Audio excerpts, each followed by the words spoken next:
Hello friends, कैसे हैं आप लोग। होप आप लोग अच्छे ही होंगे। लास्ट टाइम अपना ऑर्गेनिक के 2 टॉपिक हो चुके हैं। होप एकदम सिंपल में समझा रहेगा आप लोगों को। अब हम लोग जा रहे हैं फिजिकल के ऊपर। ऑर्गेनिक के 2 बाकी है, वो ऑर्गेनिक और करेंगे, लेकिन थोड़ा फिजिकल पे भी जाते हैं क्योंकि बच्चों को न्यूमेरिकल का भी थोड़ा तकलीफ होता है।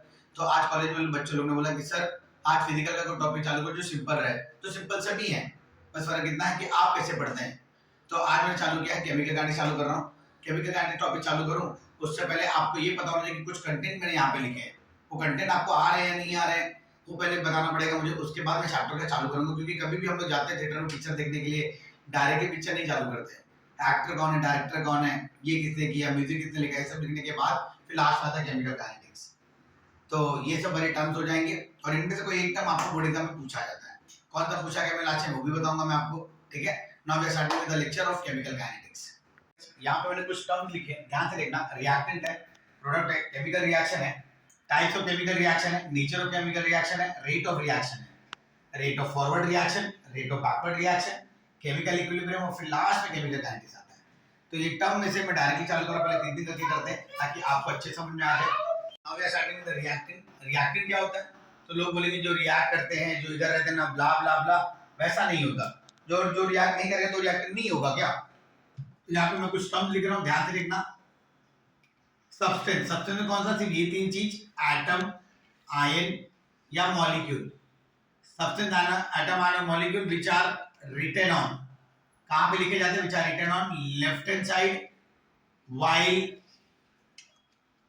representing chemical reaction are known as reactant। क्या मैंने यहाँ पे आपको अभी ये बताया क्या कि कितना रिएक्टेंट रिएक्ट किया, कितना नहीं रिएक्टेंट रिएक्ट किया, कैसे रिएक्टेंट रिएक्ट किया, क्या कैटलिस्ट डाला, क्या स्पीड था, वो सब नहीं पूछा था मेरे को पूछा था कि रिएक्टेंट क्या था। तो मैंने सिंपल फॉर्म में रिएक्टेंट लिख दिया कि सब्सटेंस, जो चीज एटम, आयन, मॉलिक्यूल जो बाएं हाथ की तरफ रखी रहेगी, जब भी मैं किसी भी केमिकल रिएक्शन को रिप्रेजेंट करूं उस वक्त जो बाएं हाथ की तरफ रहेगा वही रिएक्टेंट रहेगा। ठीक है, तो प्रोडक्ट क्या होगा? मैं प्रोडक्ट बता रहा हूं, प्रोडक्ट कुछ नहीं होगा, खाली वही होगा, आरएचएस लगा दो। मतलब substance, atom, ion or molecule which are written on right hand side while representing chemical reaction are known as product। कुछ नहीं था, क्या रिएक्ट किया, कितना रिएक्ट किया, कितना मिला, कितना नहीं मिला, वो सब नहीं पूछा था। प्रोडक्ट क्या होता है मैंने प्रोडक्ट बता दिया। यहाँ पे लेफ्ट हैंड साइड था और यहाँ पे आरएचएस लगा दो, बाकी सब सेम है आपका। तो यहाँ पे मेरा प्रोडक्ट हो गया। इसका हम लोग चालू करते हैं केमिकल रिएक्शन। केमिकल रिएक्शन में आप ये 2 वर्ड लगाओ तभी आपका रिएक्शन डिफाइन सही रहेगा। The process or phenomena in which, क्या मैंने बोला? The process or phenomena in which one or more reactant react to form one or more product is known as chemical reaction। मतलब एक ऐसा केमिकल रिएक्शन जिसके अंदर एक या एक से ज्यादा रिएक्टेंट रिएक्ट करें एक या एक से ज्यादा प्रोडक्ट देने के लिए, उसको बोलते हैं केमिकल रिएक्शन। होप आपको ये 3 टर्म आपको समझ में आ रहा है एकदम सिंपल में। प्लीज ध्यान से देखना।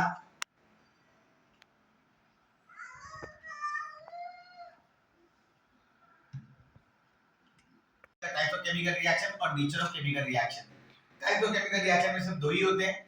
एक होता है आपका रिवर्सिबल रिएक्शन और एक होता है इरिवर्सिबल रिएक्शन। कोई बोलेगा ऑक्सीडेशन रिडक्शन, वो सब नहीं, मेन यही होता है रिवर्सिबल और इरिवर्सिबल। रिवर्सिबल क्या होता है? रिवर्सिबल वो होता है जिसमें आपने 10th में पढ़ा था कि रिएक्टेंट रिएक्ट करके प्रोडक्ट दे और प्रोडक्ट वापस रिएक्ट करके रिएक्टेंट दे, उसको रिवर्सिबल रिएक्शन बोलते हैं। लेकिन आप वैसे 12th में आके तो डेफिनेशन और स्पेसिफिक होगा और अच्छा होगा और एक्यूरेट होगा। तो अगर आपको अभी किसी ने पूछा कि रिवर्सिबल रिएक्शन क्या होता है तो बोल देना the reaction which react and come back to its initial state. मतलब जहां से रिएक्ट करे वापस अपनी ही जगह पर आए उसको रिवर्सिबल बोलते हैं, और जो रिएक्टेंट रिएक्ट करके अपनी जगह पर ना आए उसको इरिवर्सिबल बोलते हैं। तो मैं एक डिफाइन लिख देता हूं ऊपर का। The reactant react and come back to its initial state.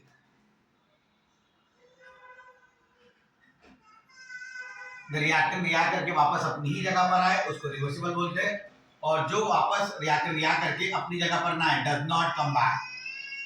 Not come back to its initial state is known as irreversible reaction. Hope आपको ये दोनों समझा रहेगा। इसके बाद हम लोग जाते हैं नेचर ऑफ केमिकल रिएक्शन पे। ध्यान से देखना, नेचर ऑफ केमिकल रिएक्शन सिर्फ दो ही होता है, एक होता है एक्सोथर्मिक और एक होता है एंडोथर्मिक। तो इसके अंदर भी आपको इंटरव्यू में पूछा गया है कि किसका डेल्टा एच नेगेटिव, किसका डेल्टा एच पॉजिटिव होता है। तो किसी एक का डेल्टा एच नेगेटिव होगा और किसी एक का डेल्टा एच पॉजिटिव होगा। तो अगर किसी ने पूछा कि एक्सोथर्मिक और एंडोथर्मिक होता क्या है, तो एक्सोथर्मिक मतलब आपको पता है कि हीट रिलीज होता है, और एंडो मतलब क्या है, हीट एब्जॉर्ब होता है या तो गेन होता है। तो आपको मैं एक हल्का सा एग्जांपल देता हूँ, ध्यान से देखना। कभी भी मत भूलना कि कंप्रेशन हो या डिप्रेशन हो या कुछ भी हो, एक्सपांशन हो, कुछ भी नहीं, खाली आप एग्जांपल याद रखेंगे तो आपको पता चल जाएगा क्या नेगेटिव होगा क्या पॉजिटिव होगा। अगर आपके पास 10 रुपया है और उस 10 रुपये में आपने अगर 2 रुपया भिखारी को भीख में दिया, तो आपके पास कुछ आया या कुछ गया? गया ना। तो जब आपके पास कुछ जाता है तो आप किस में रहेंगे, तो पॉजिटिव या नेगेटिव में? नेगेटिव में। तो एक्सोथर्मिक मतलब क्या? नेगेटिव। सेम वही एग्जांपल रिपीट करते हैं। अगर आपके पास 10 रुपया है और उसी भिखारी ने आपको भीख दे दिया, तो आप पॉजिटिव में रहोगे कि नेगेटिव में रहोगे? पॉजिटिव में ना, क्योंकि आपको कुछ आया है, तो कुछ आएगा तो आप क्या हो जाओगे? पॉजिटिव में। लेकिन ये रिएक्शन बहुत कम होते हैं, क्योंकि आपको पता होगा, क्योंकि आप कितने बड़े भिखारी हो, आप भिखारी से भीख नहीं लोगे। सीधी बात है ना, लोगे क्या? तो सर जब आप नहीं लोगे तो फिर ये पॉजिटिव कैसे होगा? कौन लेगा? एनीवन? कोई भी बोल सकता हो कमेंट करके। सर ठीक है, मैं ही बताता हूँ कौन लेगा, पता है? स्टाफ मेंबर, मतलब दूसरा भिखारी। दूसरा भिखारी को भीख लेने में कोई शर्म नहीं आएगी, हाँ या ना? ठीक है, तो मतलब दूसरा भिखारी भीख ले सकता है। तो डिफाइन आपको पता ही होगा, हीट इज रिलीज और हीट इज एब्जॉर्ब।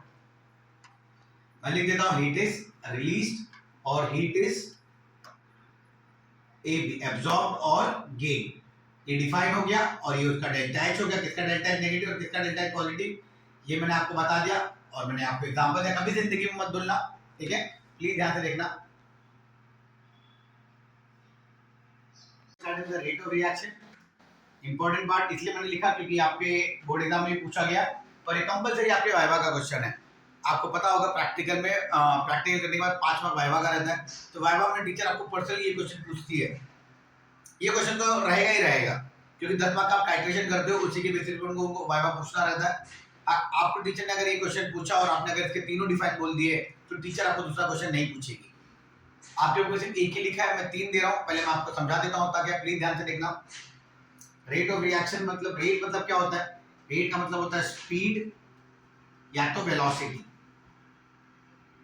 अगर ए मेरा रिएक्टेंट है जो कन्वर्ट होगा बी प्रोडक्ट में, अगर 100% कॉन्सेंट्रेशन है और मैंने रिएक्शन चालू नहीं किया, तो प्रोडक्ट कितना होगा? कुछ नहीं बनेगा, मतलब 0। और अगर रिएक्शन चालू किया तो धीरे धीरे 99 होगा, ये 1 होगा, ये 98 होगा, ये 2 होगा, ये 97 होगा, ये 3 होगा। इस तरीके से रिएक्शन चलता रहेगा। तो मैं 3 डिफाइन दे रहा हूँ, ध्यान से सुनना। Rate of reaction is defined as decrease in concentration of reactant with respect to time. जैसे ही मेरा टाइम आगे बढ़ रहा है, रिएक्टेंट मेरा कम हो रहा है। सेकंड है, rate of reaction defined as increase in concentration of product with respect to time. जैसे ही मेरा टाइम बढ़ रहा है, वैसे ही मेरा प्रोडक्ट बढ़ रहा है मेरा। थर्ड है, rate of reaction defined as change in concentration of reactant and concentration of product with respect to time. इसका मतलब है जैसे ही मेरा रिएक्शन आगे बढ़ रहा है, कुछ ना कुछ तो चेंज हो रहा है। तो ये तीनों डिफाइन प्लीज आप अपने टीचर को बता देना, आपका मार्क्स नहीं कटेगा। फॉरवर्ड रिएक्शन मतलब आगे बढ़ना, मतलब किस स्पीड से रिएक्शन आगे बढ़ रहा है, मतलब rate at which reaction occurs, मतलब OCCUR अकर्स फ्रॉम, मतलब किस स्पीड से रिएक्शन आगे बढ़ा, मतलब reaction occurs from left to right. और rate at which the reaction occurs from right to left is known as backward reaction. और जो आगे बढ़े उसको क्या बोलेंगे? Forward reaction. तो दोनों ही पार्ट मेरे कंप्लीट हो गए। अब इसके बाद जाता हूं मैं केमिकल इक्विलिब्रियम पे। ध्यान देना, केमिकल इक्विलिब्रियम को मैं आपको अच्छे समझा रहा हूं। रिएक्शन केमिकल इक्विलिब्रियम चालू कर रहे हैं। ये समझाने से पहले मैं अपने लाइफ का 2 मिनट रिवाइंड करो। मैंने यहाँ पे कुछ आपको बताया था कि रेट ऑफ रिएक्शन, ये रिएक्शन अगर मैं इस रिएक्शन को आगे चालू करूँ यहाँ पे, तो ध्यान देना, तो ये शायद से 96 होगा, ये 96 होगा, ये 4 होगा, ये 95 होगा, ये 5 होगा। मतलब एक ऐसा पॉइंट आएगा कि ये भी 50 होगा और ये भी 50 होगा। तो जब मेरा एक ऐसा पॉइंट आया कि ये भी 50 हुआ और ये भी 50 हुआ, तो मेरा क्वेश्चन ये है, क्या उस टाइम पे मेरा रिएक्शन रुक जाएगा क्या? नहीं। तो मैं इसको ग्राफ के माध्यम से समझा रहा हूं, ध्यान देना। ये रिएक्टेंट हो गया, ये प्रोडक्ट हो गया, ये कॉन्सेंट्रेशन हो गया, ये विद रिस्पेक्ट टू टाइम हो गया। तो आपको पता है कि रिएक्टेंट का concentration with respect to time क्या होता है, घट रहा है ना, डिफाइन में आपने बताया, तो ये ग्राफ नीचे ही जाएगा। प्रोडक्ट का concentration with respect to time क्या हो रहा है, बढ़ रहा है, मतलब ऊपर ही जाएगा। मतलब एक ऐसा पॉइंट था जहां पे दोनों मिले थे, तो जहां पे मिलते हैं उसको बोलते हैं केमिकल इक्विलिब्रियम, मतलब point at which concentration of reactant meets concentration of product is known as chemical equilibrium. एक और जो आपके बुक में लिखा है, rate of forward reaction is equal to rate of backward reaction. तो ये आपका केमिकल इक्विलिब्रियम था, ध्यान से देखना। Now we are starting with the chemical kinetics, जो चैप्टर का नाम है, ध्यान देना, डिफाइन पूछा गया बोर्ड एग्जाम में। केमिकल काइनेटिक्स क्या होता है? It is a branch of physical chemistry. क्यों फिजिकल वर्ड लगाया? फिजिकल मतलब जिस चैप्टर के अंदर न्यूमेरिकल, डेरिवेशन, लॉस, थियरीज कुछ भी आपको दिखाया तो समझ जाना फिजिकल है। तो केमिकल काइनेटिक्स में न्यूमेरिकल्स है, मतलब वो फिजिकल हो गया। थर्मोडायनेमिक्स अगर आप देखो तो उसके अंदर भी न्यूमेरिकल्स है। लॉज है, डेरिवेशन, मतलब वो भी फिजिकल हो गया। अगर आप इलेक्ट्रोकेमिस्ट्री देखोगे तो उसके अंदर भी थियरीज है, लॉज है, डेरिवेशन है, मतलब फिजिकल केमिस्ट्री हो गया। सॉलिड स्टेट देखोगे तो उसके अंदर भी न्यूमेरिकल्स है, लॉज है, तो वो भी फिजिकल केमिस्ट्री हो गया, इसलिए मैंने इसको फिजिकल वर्ड लगाया। It is a branch of physical chemistry which deals with the study of ध्यान देना, rate of reaction, factor affecting rate of reaction, और तीसरा है मैकेनिज्म। ये तीन पार्ट अगर पूरा कंप्लीट होगा तो मेरा केमिकल काइनेटिक्स हो गया। ध्यान रखना, मैंने डिफाइन बता दिया आपको।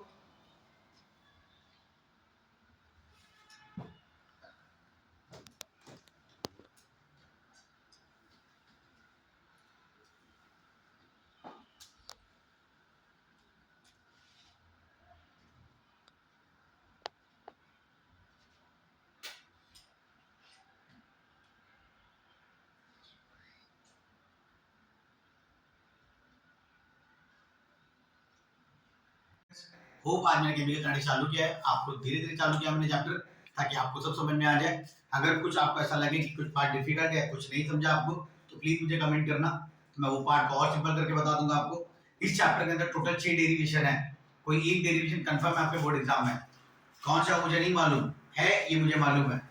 तो प्लीज ध्यान देना, धीरे धीरे टॉपिक देखते रहना, मैं रोज डेरिवेशन कराता रहूंगा ताकि आपका चैप्टर अच्छे समझ में आ जाए।